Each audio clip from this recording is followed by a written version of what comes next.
Les grands enjeux sur SE Docteur TV, bienvenue.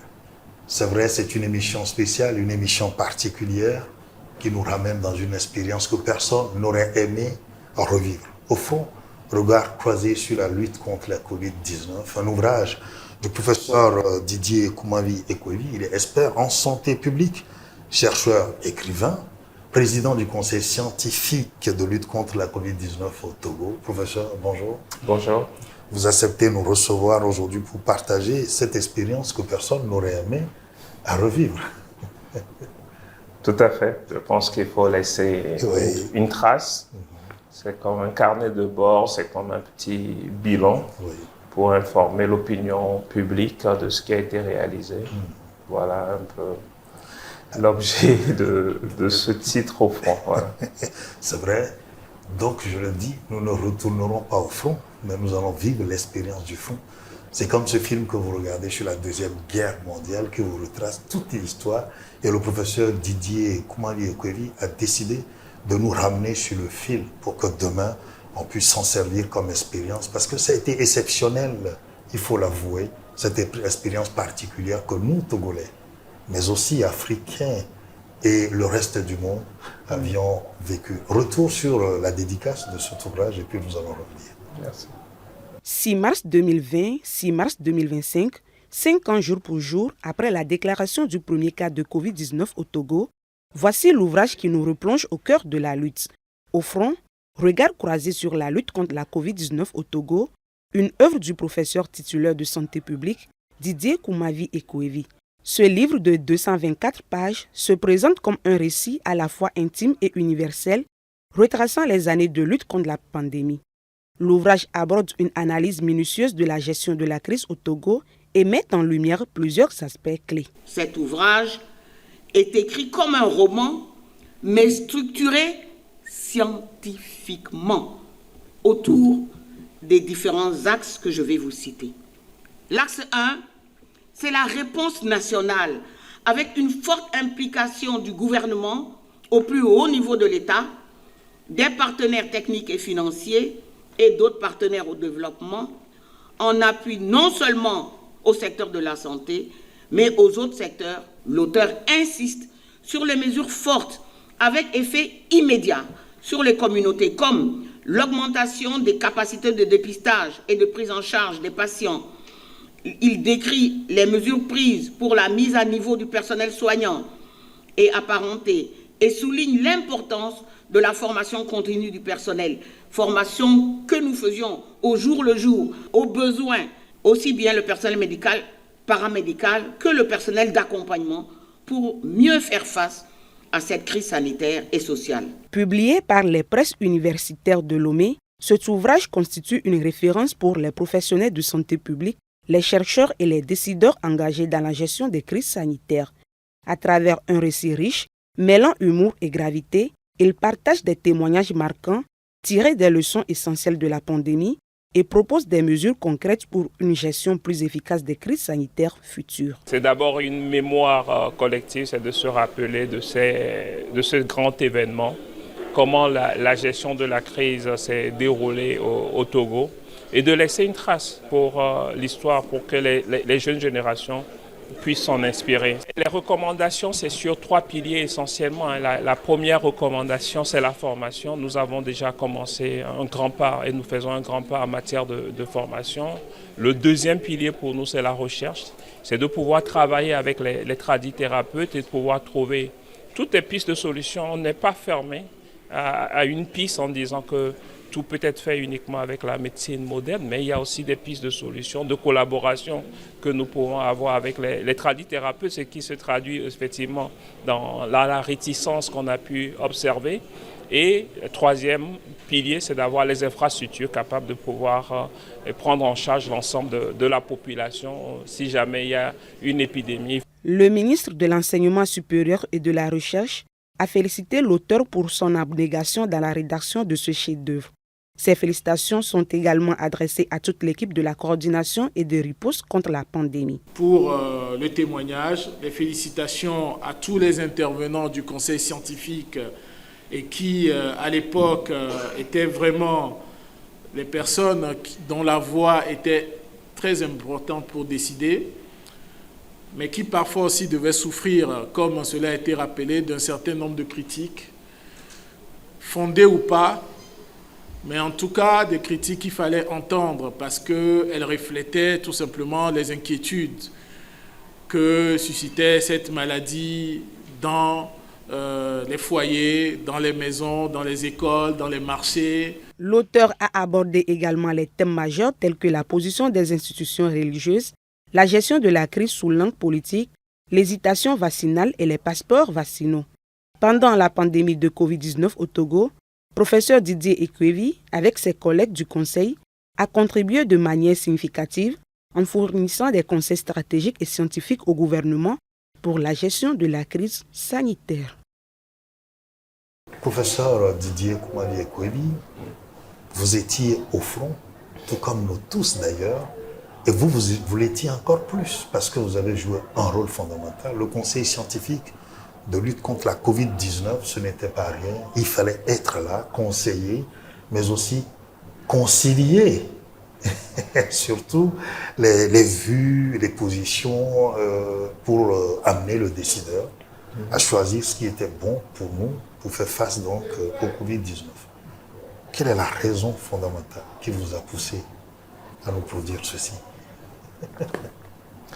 La raison fondamentale, elle était vraiment simple. Je me suis dit que c'était une expérience unique. C'était un moment particulier de notre histoire et qu'il était vraiment important de laisser une trace, de ce que nous avons ensemble vécu.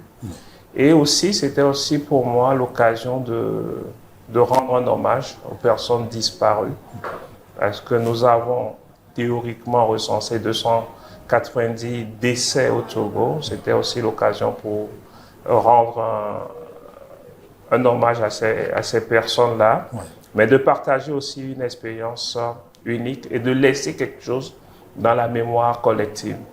Nous n'avons pas l'habitude de faire un bilan, de rendre à la population, de faire un récit de ce qui s'est passé à la population.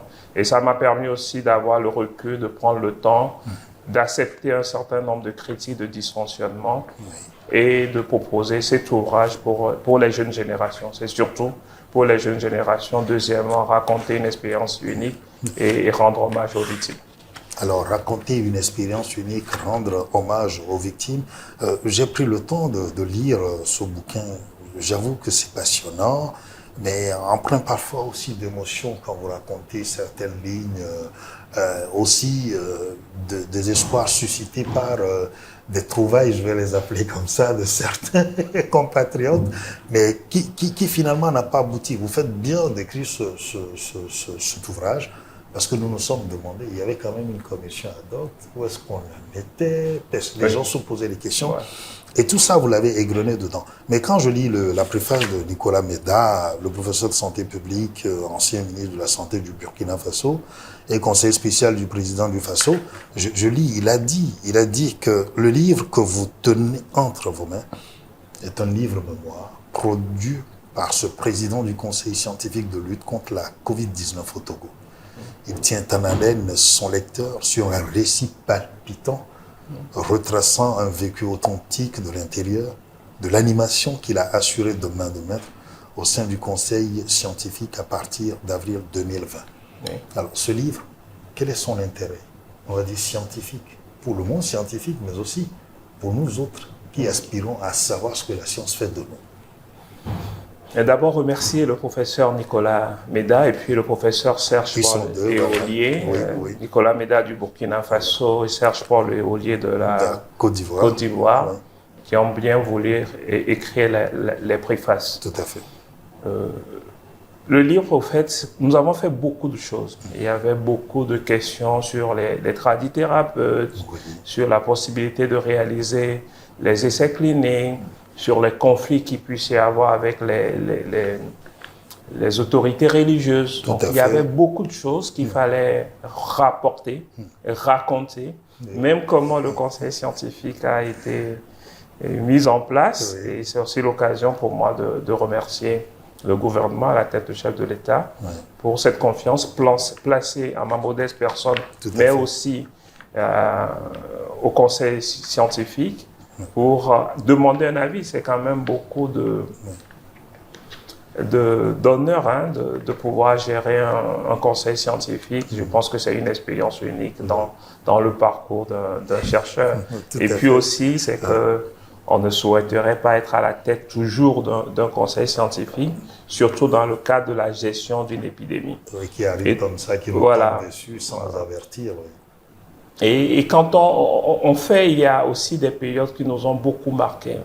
Si demain on raconte à la jeune génération qu'il y a un jour une épidémie qui a entraîné la fermeture des écoles, des universités, de l'aéroport pendant 8 mois, les gens ne vont pas nous croire. Donc c'était aussi l'occasion de laisser une trace de ce qui s'est passé. Et le fait de l'avoir intitulé « Regard croisé », c'est mon regard. Je peux me tromper. Et que d'autres aussi ont leur regard. Et peut-être un jour, un compatriote aussi écrira un regard. Et c'est ce regard croisé qui nous permettra ensemble de pouvoir faire face aux prochaines épidémies, aux prochaines difficultés de la vie. C'est aussi ça. Alors c'est vrai que quand on vous écoute dire tout cela, on se dit que quelque part, vous reconnaissez que le chemin n'a pas été du tout facile. Vous reconnaissez aussi que c'est une expérience, on va dire, unique, authentique, comme le dit donc nos deux professeurs qui ont accepté donc préfacer ce livre. Chacun l'a vécu. Et effectivement, chacun ira de son regard, de sa façon de vivre. Mais quel est le véritable message qui puisse être un symbole qu'on peut dégager de ce bouquin? Vous l'avez dit, au fond, regard croisé sur la lutte contre la Covid-19 autour. Le véritable message, il n'y a pas de message, mais c'était plutôt de raconter comment nous avons travaillé ensemble, avec l'ensemble des membres du conseil scientifique. Comment le conseil a été constitué, quelles sont les forces, quelles sont les faiblesses, quel est le bilan réellement réalisé, quelles sont toutes les activités qui ont été réalisées par le conseil. Très peu de gens savaient, les gens nous regardaient à la télé faire des émissions, mais ils ne savaient pas que derrière toutes ces émissions, il y avait tout un nombre de rapports qui ont été rédigés. Donc nous avons donné ce qui étaient les avis, les notes, les protocoles. Tout ça, c'est important. Et aussi de dire que ces documents existent. Si vous prenez par exemple le cas de la France, le cas de la France, ils ont décidé de publier tous les rapports scientifiques. Mais j'ai estimé que les rapports scientifiques, nous allons rester dans un vocabulaire trop technique. Tout à fait. Et c'est pour ça que nous avons voulu faire quelque chose qui soit beaucoup plus simple et accessible au grand public. Donc c'était ça. Et puis après, ce qui m'a en plus le plus poussé, c'est que si vous regardez surtout le continent un peu africain, je peux me tromper, j'ai pas vu beaucoup de livres, d'ouvrages sur la Covid-19. En tout cas, dans l'espace francophone, j'en ai très peu vu. Et quand j'avais demandé au professeur Nicolas Méda d'écrire la préface, il m'a dit, toi au moins, tu as le courage d'écrire. Et il y en a très peu. Et surtout de raconter sur un continent où la loi de l'omerta préside encore, prévaut, et nous empêche de dire certaines choses. Mais vous le dites si bien avec des mots simples. C'est l'éducation que j'ai reçue de mes parents, de dire les choses de façon la plus simple possible et d'être honnête. J'ai voulu être vraiment honnête.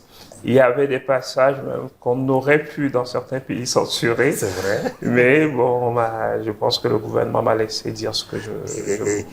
Et ça, c'est bien le souci de transparence aussi, vous le dites, de redevabilité, de compte rendu, parce qu'on a empêché les gens de vivre leur vie, on a servi des raisons.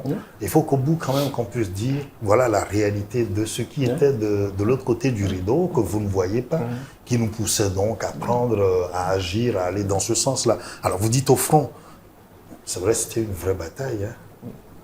Alors, quand vous dites au front comme ça, c'est vrai, qu'est-ce que vous entendez? Est-ce que vous nous amenez sur tout ce qu'on a vécu comme ça, ou il y a un symbole que vous mettez dedans? Non, bizarrement non. Bizarrement, en réfléchissant au titre, il y a eu plusieurs titres. Et ça, c'est ce qui m'a paru le plus simple. Et c'était une vraie guerre. Ouais. Et je me rappelle très bien, parce que j'ai été à un moment donné de cette lutte, très sermonné par le professeur David, qui nous disait « Ah, tu attends une invitation pour venir donner ton avis ». Alors que le pays est en guerre. Ça m'a beaucoup marqué. Oui. Et puis, il y a le président Emmanuel Macron, lorsqu'il avait fait son premier discours, disait « Nous sommes en guerre. Nous sommes en guerre. » Donc, pour moi, ça a été au front. Après, j'ai vu d'autres ouvrages. Le professeur Jean-François Delfrécy, qui était président du conseil scientifique, il avait intitulé son livre « Un médecin au front ». Mais pour moi, c'est au front, c'est une guerre. Mais c'était le plus important pour moi, c'est le regard croisé. Parce que tout le monde a son regard. Tout le monde donnait son avis. Et c'est normal. Je trouve qu'avec le recul, c'est tout à fait normal. Et je voudrais vraiment insister sur ce regard croisé en disant encore que c'est mon regard. Je peux me tromper. D'autres ont des regards. Moi, je suis ouvert. Et c'est aussi fait exprès. De se dire que ça, c'est peut-être la première version, qu'il y en aura une deuxième version en fonction du regard des gens et aussi en fonction du témoignage d'autres personnes, on pourrait l'étoffer. Le plus important, c'est de laisser une trace pour les prochaines générations. Ça, c'est pour moi. La mémoire collective, elle est fondamentale. Tout à fait. Elle est fondamentale. Alors, vous le dites, la mémoire collective qu'il faut souvent entretenir d'ailleurs et préserver pour la continuité de l'histoire. Et vous dites bien qu'il y aura une perspective. Et ça, j'avais prévu vous le demander à la fin de l'émission, mais vous répondez déjà à ma question. Non. Et ça, c'est pas... non. D'accord, non, on y arrivera. Alors, c'est vrai que ce sont de nombreux aspects du système de santé en Afrique que vous évoquez au travers donc, du cas togolais. Alors, les principaux défis, selon vous, que l'on rencontre dans les systèmes, et qu'est-ce que vous les avez évoqués? Qu'est-ce qui explique encore qu'on en soit là? Parce que Covid-19, c'est vrai, c'est pas très loin derrière, mais on voit peu les lignes bouger. Et vous nous ramenez à la triste réalité. C'est pas fini, c'est ce que vous nous dites. Il faut pas dormir sur ses lauriers. Quels sont les défis aujourd'hui encore qui persistent? La santé, c'est d'abord un droit. La santé, c'est d'abord un droit. Oui, c'est d'ailleurs affiché derrière vous. D'accord. D'abord, c'est un droit. Et puis, en général, nous disons qu'il y a des prérequis pour parler de santé. Le premier prérequis, c'est la paix. S'il n'y a pas de paix, on ne parle pas de santé. Ah oui, ça c'est vrai. Et le deuxième prérequis, c'est d'avoir la nourriture et avoir un abri. Ce sont les trois prérequis qui nous amènent à parler de la santé. Une fois qu'on a ces trois éléments, maintenant, on s'attaque à notre pilier de santé. L'Afrique a un pilier ou bien un système de santé qui est construit sur 6 piliers. Et l'un des gros piliers, c'est la gouvernance et la direction. En général, tout le monde a une bonne gouvernance, a une bonne direction, une vision partagée. Et il n'y a absolument aucun problème. Le deuxième pilier, c'est le financement. C'est le financement de la santé qui reste encore très complexe, où on dépend encore beaucoup des partenaires techniques et financiers, mais c'est le monde même qui est très très complexe. C'est le monde qui est complexe. Après, il y a la prestation de services. Après, il y a la mise à disposition du vaccin, des produits, etc. Quels sont les principaux défis? J'en verrai un. Le premier, ce sont les ressources humaines. Ressources humaines. Vous savez, le Togo a une richesse, mais qui est à la diaspora. Nous avons les meilleurs médecins au monde. 60% en région parisienne. Je connais pas vraiment les statistiques, mais nous avons une force qui est la diaspora.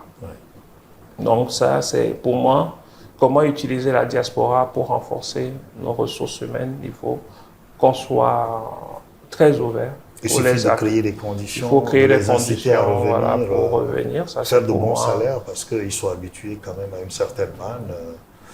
Et deuxièmement, c'est demander pourquoi tous les collègues partent.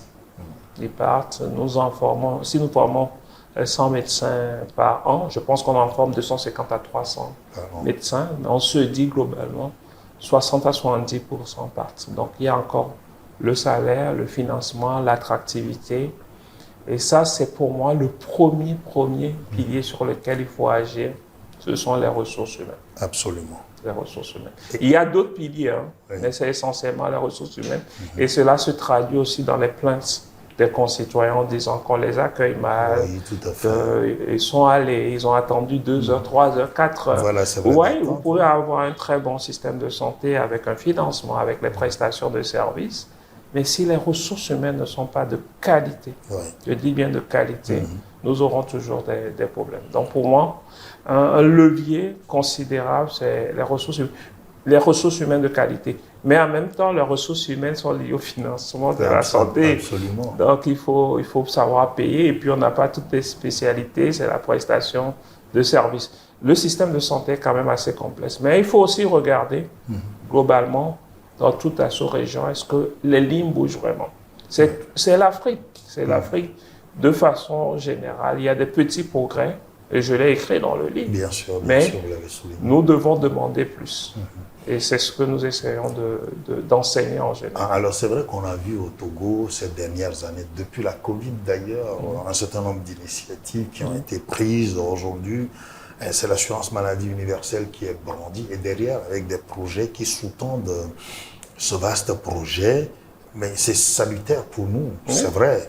On espère que les choses puissent s'accélérer, mais vous dites quelque chose de très fondamental. C'est souvent ces personnes, ces êtres humains, ces frères et sœurs qui peuvent nous servir dans le système de santé et qui malheureusement partent après avoir été formés, disons encore pas à nos propres ressources. Par rapport à nos ressources Voilà, et qui vont aller servir ailleurs pour renforcer le système de santé d'un autre pays. C'est bien dommage. Et ça, je pense que il faut qu'il y ait des études aussi, parce que le problème aussi, le plus souvent, c'est parce qu'on ne documente pas les problèmes, on n'adresse pas les problèmes en termes justement de données, de recherche, pour que l'on puisse savoir comment... Peut-être que vous êtes en train de me donner une idée pour le prochain livre, pourquoi il y a tant de fuites de cerveau. En fait. Et je vais co-rédiger avec vous, avec si plaisir. vous permettez. Alors, merci professeur. Alors, s'il vous était donné de dire en quelques mots, on va dire, votre vécu personnel. Vous l'avez dit, c'est vrai, j'ai entendu des choses, mais vous personnellement, en tant que citoyen togolais, détaché de votre toge de président du Conseil, que diriez-vous de cette expérience, on va dire, de ce que nous avons vécu à partir de 2020? Ah, ça c'est une question difficile. Il y a tellement des anecdotes. Je le dis pas souvent, mais je le dis tout simplement, on a eu un conseil scientifique, on a un comité de gestion de la crise qui a été présidé par le chef de l'État. Et je l'ai dit à la cérémonie de dédicace, c'est que cette idée, je ne sais pas qui a donné l'idée au gouvernement, c'était une bonne idée. D'avoir eu un comité de gestion, une coordination nationale. Ça permettait d'aller beaucoup plus vite. Une sorte de quartier général. Voilà, donc ça permet d'aller beaucoup plus vite. Après, ce qui m'a marqué, c'est quand même la pression des politiques. Hein. Non, mais je le racontais un peu dans une partie du livre. Oui. Et je l'ai intitulé Un long week-end de travail. Et vous rencontrez le chef de l'État, c'est pas donné à tout le monde aussi. Vous rencontrez le chef de l'État un vendredi, vous êtes sur le perron, et le lundi matin, quand vous recevez un SMS du Premier ministre qui vous dit où est-ce que vous en êtes, c'est là que vous comprenez quelle est la situation. Et je me rappelle aussi d'une partie qui m'a beaucoup marqué. Je suis parti déclarer sur une antenne en disant il n'y a plus de place à Kégué. Ah, ça, c'était des périodes assez difficiles, effectivement. Il n'y avait plus de place. Nous étions au moment où il y avait le pic. Et il n'y avait plus une seule place. Je me rappelle aussi d'une connaissance qui m'a appelé. Je n'avais pas beaucoup de temps. Je suis allé pour l'aider. Le monsieur était totalement en détresse respiratoire, ce que nous appelons 40% de saturation. Moi, je n'ai jamais vu ça dans ma vie. Je me rappelle que j'ai appelé le docteur Kotoso pour dire est-ce qu'il a déjà vu des cas comme ça? Il m'a dit oui. Est-ce qu'il est asthmatique? J'ai dit oui. Et on devait l'hospitaliser. il n'y avait plus de place chez les hommes. On l'a hospitalisé chez les femmes parce qu'il fallait sauver, Oui. parce qu'il fallait sauver des vies. Après, il y a aussi les deuils, les décès, comment les gérer. Oui. Les gens avaient 4 jours pour enterrer les proches. Je pense que c'est quand même des moments assez difficiles. Et j'ai raconté aussi un peu dans le livre Oui. comment j'ai été malade. J'ai eu la Covid, Vous j'ai l'avez eu la dit, Covid vous 3 l'avez fois. dit, vous partagez Et ça. même en étant médecin, ouais, tu vois, les premiers reflets, ça arrive, on fait de l'automédication, Tout à fait. ce qu'on reproche à tout le monde. Oui. Voilà, ça c'est la vie. Et que lorsque vous êtes devant la maladie, vous redevenez humain. On est tous les mêmes. On est tous les mêmes. La Il maladie, n'y a pas de professeur. On est tous les mêmes. la maladie nous a montré qu'effectivement, nous sommes un co-poussière, comme on dit le plus souvent, Exactement. cette coque branlante qui est là et qui peut chuter à tout moment. C'est vrai. Vivement que nous gardions à l'esprit cet état de choses, qu'en réalité, nous pouvons y passer tous et avoir assez d'humilité. Oui. Face à la vie, face à la détresse des autres, ce qu'on vit peu le plus souvent dans nos hôpitaux, vous l'avez dit. Et nous, les patients, nous, le public, on peut toujours le reprocher. Mais à ceux qui décident de prendre les dispositions aussi, parce que c'est ce que nous, on attend. Et quand j'ai parcouru le livre, je vous dis, les nombreuses incertitudes scientifiques autour de la gestion de la pandémie de la Covid-19, alors que des décisions doivent être conseillées aux autorités. Quand vous parlez d'incertitude, on le sait, mais en tant que scientifique, encore quand vous dites incertitude, ça représente encore plus de choses. En fait, c'est un nouveau virus. Ouais. Personne on n'avait aucune documentation. Ouais. On n'avait vraiment aucune documentation. Donc, qu'est-ce que vous faites concrètement? C'est que vous vous basez sur soit votre vécu, sur vos expériences personnelles, ou bien ce qui a été raconté, ou bien ce qui a été expérimenté par d'autres pays. Donc, c'est vraiment une période d'incertitude. Ouais. Mais il fallait avancer. C'est-à-dire fallait qu'on décider. est au front, mais déboussolé. Déboussolé, vous avez des certitudes. Aucun enseignement ne pouvait permettre de C'est pas savoir comme la position de l'ennemi. c'est pas comme le VIH/SIDA où j'ai dit bon, tout a été décrit, il faut Oui, faire le c'est traitement, écrit, il faut voilà. donner un traitement antirétroviral, je peux te réciter ça par cœur. Donc là, on est devant une situation, on voit les images à la télé, Et on On ne peut voit même les pas se images permettre de d'Italie. crier, d'improviser, on réfléchit. on voit la France qui tous les jours dit voilà, il y a tel nombre de morts. Ouais. On est en Afrique, quoi. Mais c'était ahurissant. Et vous dites, et puis bon, vous êtes chez vous, on vient vous nommer président du conseil scientifique. Le gouvernement dit, professeur Ekouivi, qu'est-ce qu'on fait? Et vous croyez que vous savez quelque chose? Bon, c'est aussi... Mais vous êtes là, vous tournez la tête, non, vous c'est- grattez un peu le front, Donc, on regarde, regardez. on lit, on se dit, ça a du sens, ça c'est du bon sens. Vous regardez un certain nombre de pays qui ont une bonne culture en santé publique, notamment les pays scandinaves, le Canada, quelles sont les décisions, et vous essayez d'adapter. Moi, ça m'a appris quand même à être plus humble devant la vie.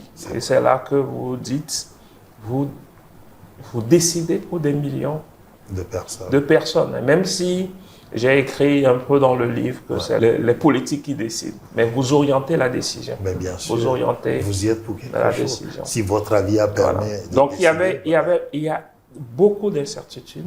Il y a encore des incertitudes. jusqu'aujourd'hui. Il y a encore des discussions aujourd'hui Tout à fait. sur l'origine du virus.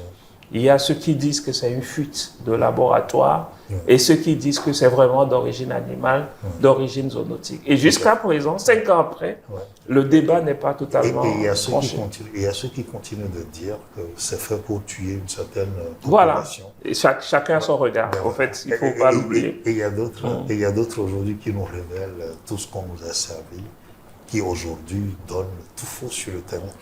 Et il y a un autre aspect, le conflit entre l'exigence d'enterrement digne et sécurisé et le vécu profond du deuil familial.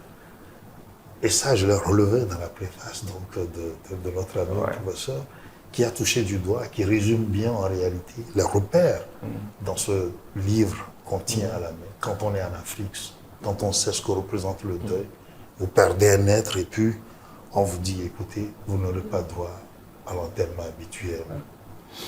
Là, j'ai raconté un peu un témoignage. C'était un témoignage d'une amie de ma sœur, Modesta Roumi, qui nous expliquait un peu son parcours.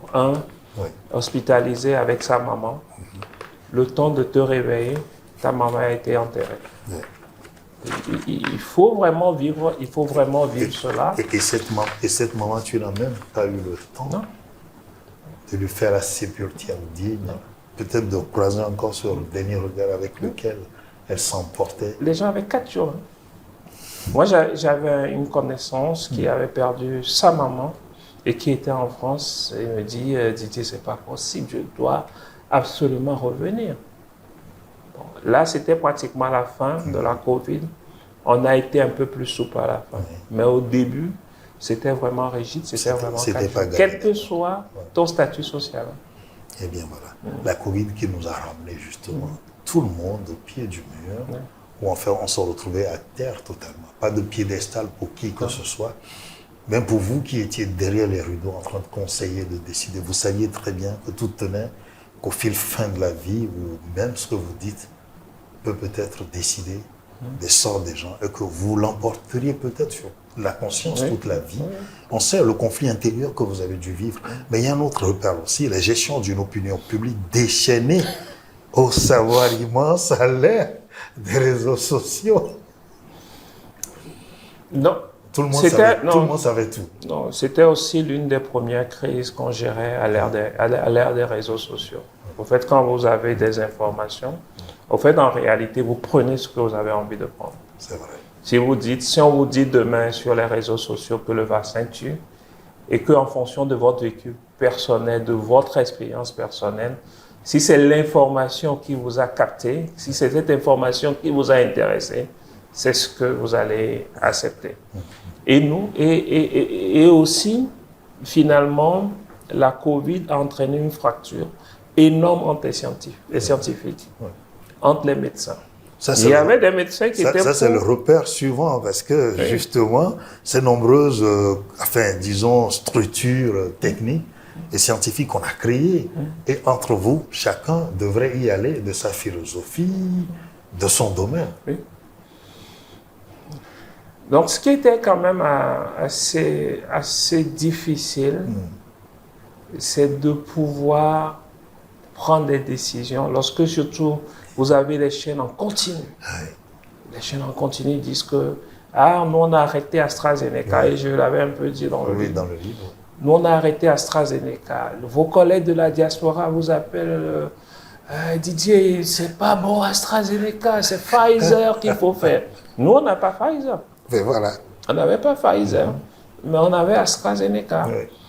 Et le lendemain, on venait de commencer la campagne. 6 jours après, on vous dit, est-ce qu'il faut arrêter la campagne? Et vous dites, voilà, waouh.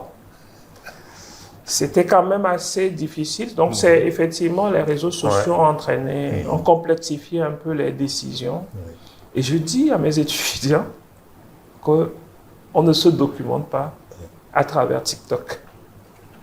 Absolument. On ne se documente pas à travers TikTok. Ce que nous avons appris, c'est on va faire de la recherche bibliographique, on va aller sur les sites, on va sur un certain nombre de sites qu'on considère comme assez responsables, et puis on va se documenter et puis faire son analyse et son opinion. Mais aujourd'hui, en 2 minutes, on peut déconstruire tout un programme d'intervention en santé. Et ça, il va falloir se préparer pour l'avenir. Tout à fait. Pour l'avenir. Et vous le dites, la gestion de la communication a été un élément aussi très très important, où on a vu tout le monde, c'est vrai, et il y avait même, on va dire, une sorte de concurrence, si on peut l'appeler ainsi, où c'est de précédence même, on va dire, où il fallait quand même celui qui parle. Et celui qui doit parler. C'était quand même assez bien géré au Togo. C'était quand même assez bien géré au Togo. Au bout des comptes, à un moment donné, c'est vrai, il y a une sorte d'homogénéité, d'harmonisation.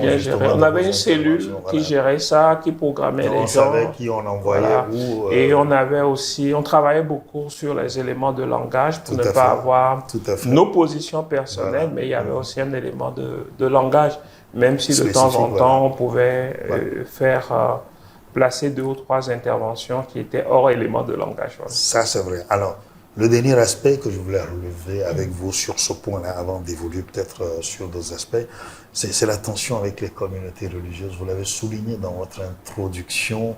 On sait ce que ça a pu quand même engendrer comme friction. Oui. Non, c'était pas... Non, c'est bien. Moi, je trouve que c'était très bien. C'était une position de l'Église. Voilà, ça a amené quand même une fois à ouvrir aussi en même temps un véritable dialogue avec cette teneur. C'était une position de l'Église et j'aime bien un passage parce que moi, je suis catholique pratiquant. Et après, c'était quand même assez difficile d'être dans des réunions. Vous avez l'archevêque devant vous, Monseigneur Benoît, alors non. Et puis vous êtes là en train... C'est toi qui fais ça? Non, pas de réciter votre leçon. Et j'aime bien. Et pendant l'écriture, il y a une partie que j'ai précisée à la page 129, où je rappelle quelque chose de Carlo Caretto, qui est un fondateur des Petits Frères de l'Évangile. Ouais. Et j'aime bien cette... Église, combien tu es incontestable et pourtant combien je t'aime. Combien tu m'as fait souffrir et pourtant combien je suis redevable. Que de fois tu m'as scandalisé et pourtant tu m'as fait comprendre la sainteté. Ça, c'était ma relation avec l'Église. J'ai essayé de résumer un peu ma relation avec l'Église. Voilà. Dans ça, voilà. C'était normal. Je pense que c'était tout à fait normal. Tout ce qu'on a vécu, hein. Voilà, on a fermé une première fois, on voulait fermer une deuxième fois. C'était quand même assez difficile. Avec le recul, oui. Et les gens ont dit ils veulent en profiter pour anéantir l'Église, la foi. On a vu tout un complot derrière. Mais en même temps, au moment où ces décisions étaient prises ou proposées, en général, c'était qu'on avait une saturation de nos structures de santé. Quand il n'y a pas de saturation, on dessert. Et quand il y a des saturations, on serrait un tout petit peu. Voilà. Est-ce qu'il faut refaire ça demain? On ne sait pas. Mais quand expliquer comme ça, et justement raconter avec tous les exemples et toutes les anecdotes dont vous usez, c'est vrai qu'après, on se dit, c'était pas facile pour eux aussi. Mais en l'état actuel, dans le temps, c'était quand même pas facile d'avoir cette perception actuelle que je suis en train d'énoncer. Mais ça, c'est surtout ça aussi où on se rend compte que vraiment, on était parti à l'abordage et que rien ne pouvait quand même servir de gouvernail. Et on a pu comprendre peut-être certaines décisions douloureuses que les gens ont vécues. Il y a eu des accidents qu'on a déplorés, des morts suite à des incompréhensions, suite à des actes manqués. Aujourd'hui, dans votre livre, vous nous ramenez à la réalité de dire, face à tout cela, c'est l'humilité que vous dégagez, qu'il faut que chacun de nous garde face à la vie et de comprendre qu'il y a des situations qui pourraient être pires que la Covid-19. En fait, on était dans ce qu'on appelle les principes de précaution. Et souvent, on se dit, combien de décès aurions-nous eu s'il n'y avait eu aucune décision? S'il n'y avait eu aucune décision, combien de décès on aurait eu? Personne, nous n'avons pas les éléments de réponse. Nous avons 290 décès.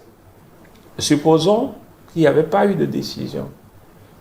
Est-ce qu'on aurait eu 1000? Est-ce qu'on aurait eu 2000? Les gens vont dire, au Bénin, ils n'ont pas décidé, ils n'ont pas confiné, mais ils n'ont pas pris des mesures aussi restrictives. C'est une stratégie. Tout à fait. Et aujourd'hui, on se rend compte que l'un des meilleurs élèves, c'est le Danemark. Mais tout simplement, ils ont pris les mesures précocement. Et beaucoup de gens me demandent, pourquoi l'Afrique est épargnée? C'est parce qu'on a pris les mesures très précocement. Très précocement. Dès qu'on a vu l'alerte s'installer, la panique s'installer dans d'autres pays, on a tout fermé. On a tout fermé. Et c'est ce qu'on reproche aujourd'hui à la France, c'est-à-dire d'avoir trop attendu. Et d'y voir un peu plus clair. D'y voir un peu plus clair, et tout est là, tout le monde est infecté, il y a une saturation des hôpitaux, les hôpitaux sont sous tension. Alors, panique générale et qui révèle en fait la faiblesse de nos systèmes déjà qui existaient. Parce que quand vous donnez l'exemple du Danemark, c'est vrai que c'est des systèmes bien bâtis, bien solides, et qui avaient, on va dire, de la réserve dans les coffres. C'est ce qui nous manque, nous. Mais je voudrais qu'on aille vers un autre aspect, parce que le temps ne nous suffira jamais. D'accord. Vous dites, il est intéressant de noter que l'artémisia a été évoqué comme une option thérapeutique pour traiter la COVID-19. Et ça, le titre que vous mettez là, justement, à la page 170, Covid Organics, l'optimisme traduit praticien face à la flambée malgache. Ça, c'était un point de départ aussi où Angela Joël est venu donner de la légitimité, de la crédibilité à toutes les velléités qu'il y avait pour dire qu'en Afrique, nous avons de quoi quand même pouvoir aider les gens. Alors, quand vous revenez sur ces pages-là, il y a eu quand même des exemples en RDC, dans tous les pays, et nous, on avait notre commission ad hoc. Et à un moment donné, personne ne nous disait plus rien. Non, nous sommes beaucoup dans l'émotion. Dans l'émotion. C'est vrai qu'on voulait des solutions endogènes. C'est vrai qu'on voulait des solutions endogènes. Et l'université de Lomé a testé des solutions endogènes. Donc j'ai présenté, mais sauf que c'était trop difficile de le présenter dans un langage très simple. Oui, ça c'est ce que j'ai appelé l'essai Phytocov dans le livre, où nous avons essayé des produits traditionnels. Et in fine, il n'y avait pas de différence entre ces produits traditionnels et le traitement de référence qu'on appelait chloroquine plus azithromycine. Est-ce que c'est à ce moment-là qu'il fallait dire qu'on a un produit? C'est pas qu'on a un produit. Et je pense aussi que les gens seront déçus de leur expliquer que ça fait aussi bien que. Ce que les gens voulaient entendre, c'est de dire que nous avons trouvé. Voilà, et que c'est plus bon. Voilà, nous avons trouvé la solution miracle. Non, la solution miracle est beaucoup plus.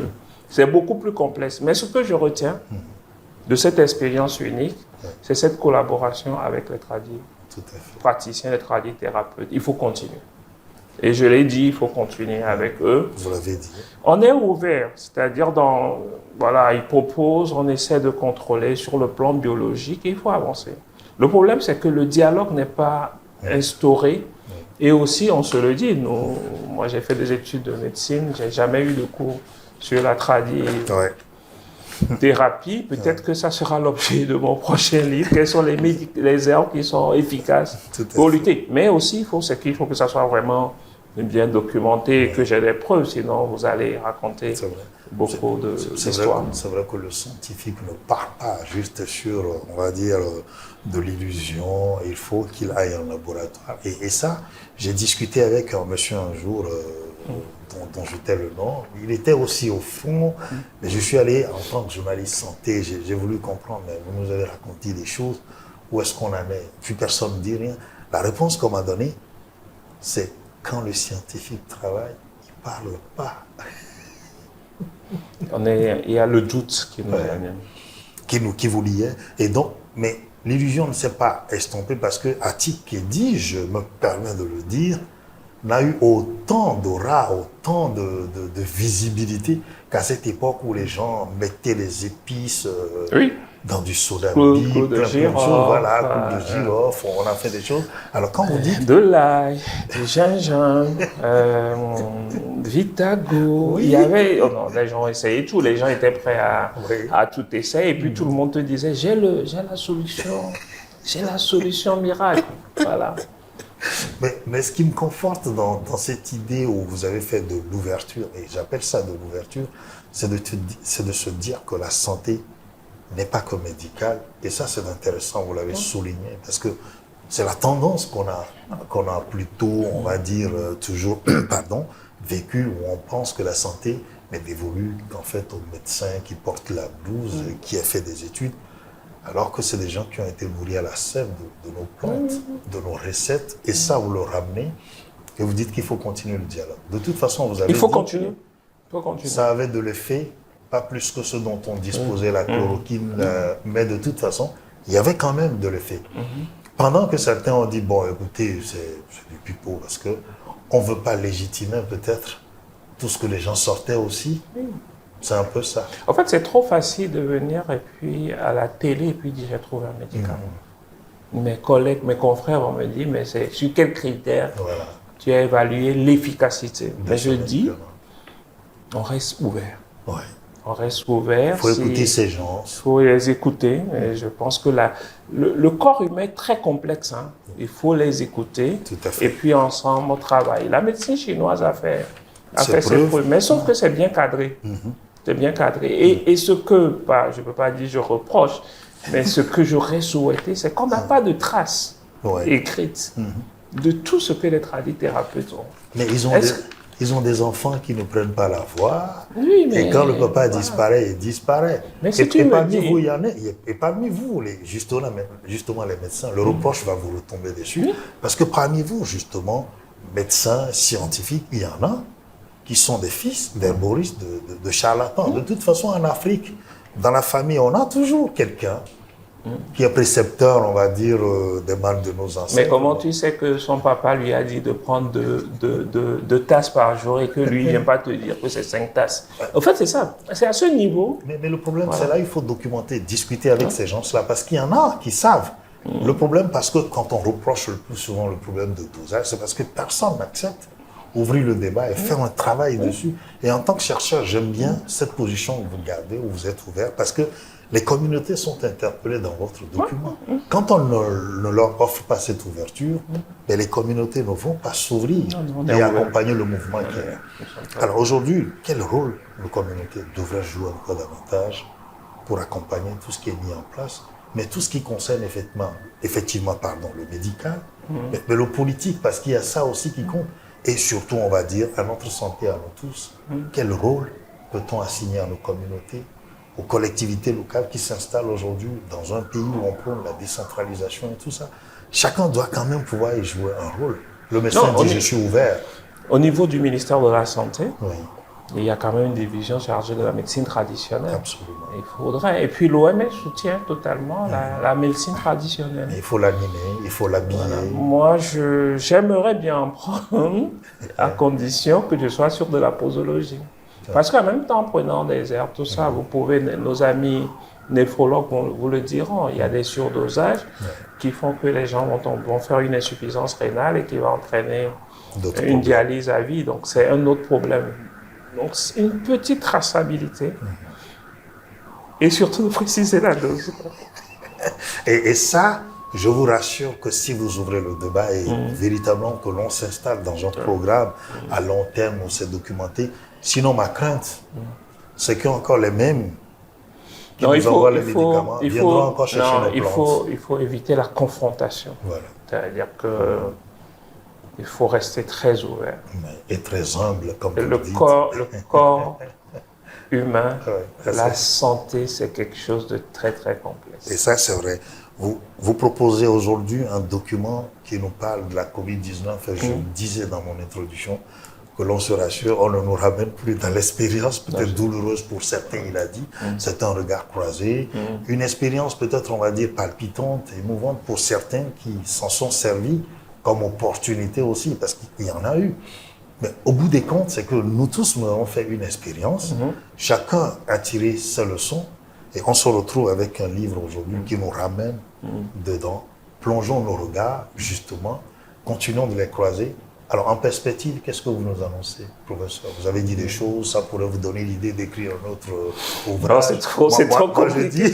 Moi, je dis, je suis là pour co-rédiger. Il va y avoir d'autres médecins qui vont vouloir. De toute façon, c'est un modèle. Vous avez donné un exemple là-dessus, parce que nous ne faisons pas de revue. Oui. Et ça, vous nous proposez une marche.